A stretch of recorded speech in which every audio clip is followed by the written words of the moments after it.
পারস্য উপসাগরের বুকে অবস্থিত একটি সৌর জলপথ, যার নাম হরমুজ প্রণালী।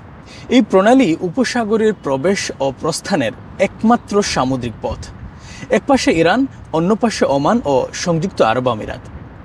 ভৌগোলিকভাবে এই জলপথ পারস্য উপসাগরকে যুক্ত করেছে ওমান উপসাগরের সঙ্গে।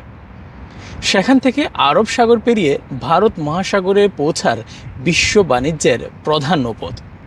এই সংকীর্ণ প্রণালীর গুরুত্ব শুধু মানচিত্রে সীমাবদ্ধ নয়। যুক্তরাষ্ট্রের জ্বালানি তথ্য প্রশাসনের মতে বিশ্বে মোট জ্বালানির তেল সরবরাহের প্রায় 20% অর্থাৎ 1/5 প্রতিদিন প্রায় 2 কোটি ব্যারেল তেল এই পথ দিয়েই পরিবাহিত হয়। বিশেষজ্ঞরা সতর্ক করছেন, ইরান হরমুজ প্রণালী বন্ধ করার কারণে তেলের দাম ব্যারেল প্রতি $100 ছাড়াতে পারে। এমন পরিস্থিতিতে সবচেয়ে বড় ধাক্কা আসবে আরব এশীয় দেশগুলোর উপর, যাদের অর্থনীতি এই জলপথের উপর গভীরভাবে নির্ভরশীল। এই পরিস্থিতিতে হরমুজ প্রণালী বন্ধ করায় মার্কিন যুক্তরাষ্ট্র বা ইউরোপ শক্তির চেয়ে বেশি পরিমাণে ক্ষতির সম্মুখীন হবে আরব ও এশীয় দেশগুলো।